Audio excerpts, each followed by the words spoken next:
My name is Congressman Anthony Weiner, W-E-I-N-E-R, Democratic Member of Congress representing Brooklyn and Queens. And I'm joined by Congressman Gerald Nadler, N-A-D-L-E-R, Democratic Member of Congress representing Ground Zero, Manhattan, but also Brooklyn. We're also joined today by John Feal, F-E-A-L, the founder and president of the Feel Good Foundation, Dennis McKeon, M-C-K-E-O-N,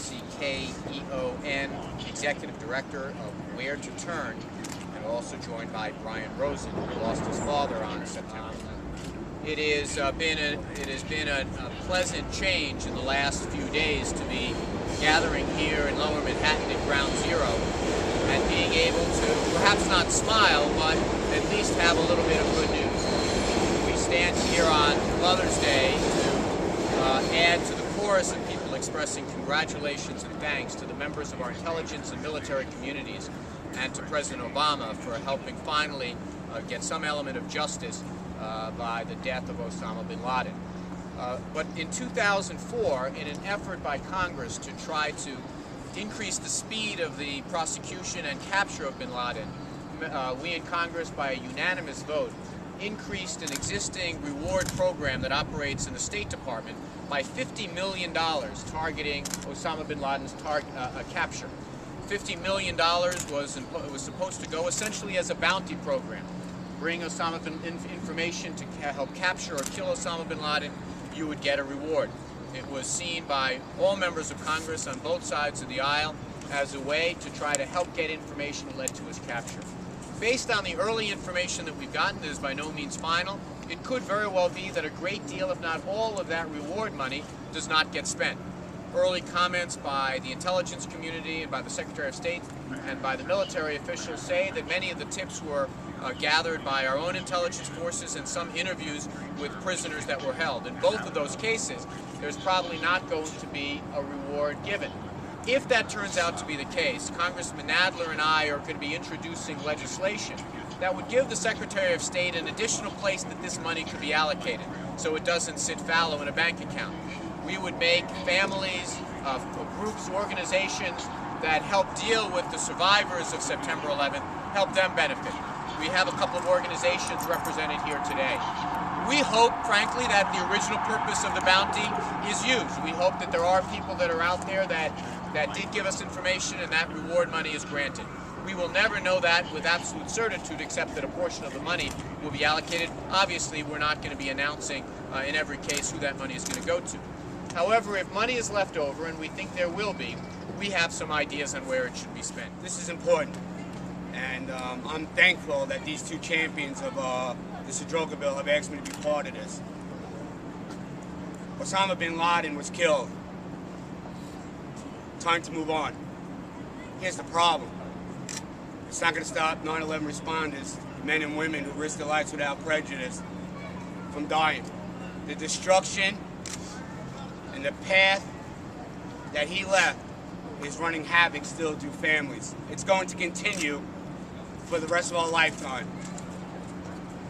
Widows on Mother's Day, children on Mother's Day today have no father or mother because of their illnesses they suffered at 9/11, because they died, because they came to the aid of this great city and this great nation. This money can help so many people, so many families, with scholarships, with putting food on tables, to keeping utilities on. You know, in the last 2 months, I've helped pay for 4 funerals of FDNY heroes. 2 weeks ago, construction worker Javon Thomas from New Jersey died of 9/11 related cancer and pulmonary fibrosis. I paid for his whole funeral outright. Some of these people just don't have the benefits or the financial means to pay for their own funerals. This legislation will be important, and I hope when they name this legislation, if it was up to me, it would be called No Responder Left Behind Act. Because my attitude now is we will not leave anybody behind who's affected by 9/11, whether it's a responder, a volunteer, or the good people and my friends in Lower Manhattan who I've been advocating for as well, that this bill covers everybody. There are a lot of worthy organizations And there are a lot of good-minded people here in New York that can lead such a cause and put an umbrella of organizations together that this money would be allocated. I'd like to, just touch on some of the things that John just mentioned. Osama bin Laden was killed, and all of a sudden, everybody comes out of the woodwork, and all you hear about is 9/11 in the papers and on all the news shows today. But then, after today, after the newspapers and the editorials today, it kind of disappears again. And you won't hear from some of these people until the 10th anniversary of 9/11. And as John spoke about, there are a lot of people every day that still, have the effects of 9/11 impact them on a regular basis. Our organizations and other organizations are out there to try to help these people that have fallen through the cracks, people that don't have the wherewithal to make it through, and that's where to turn came from. We're trying to give these people a place. When we first met them, they said they didn't have anywhere to turn, so that's where the organization came. One of the things that we'd like to do is Congressman mentioned the United in Memory Memorial Quilt. It's a 16,000 square foot quilt that was made after 9/11. It has a quilt patch for every victim of 9/11.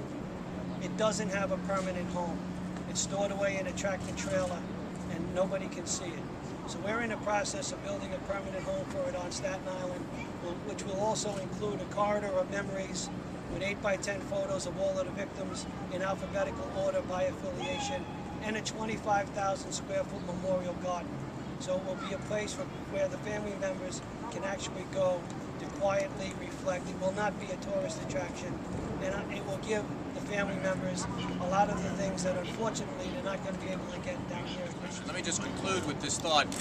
Members of Congress from both parties, it's been frequently said, came together after September 11th, and there are some things that were not controversial at all. Sure, the drug bill took a little while to pass, but one of the things we all agreed upon is to allocate these funds to try to help track down Osama bin Laden. If we don't make this change with Congressman Adler's and my legislation, essentially the money will sit in a bank account. I think that there are many, many members of Congress, and I think overwhelming support for the idea of lending support to the many organizations that exist here in New York, but elsewhere, that are serving the needs of the survivor families to help keep the memory alive, to help keep people alive and healthy as long as possible. So I want to thank very much for the support.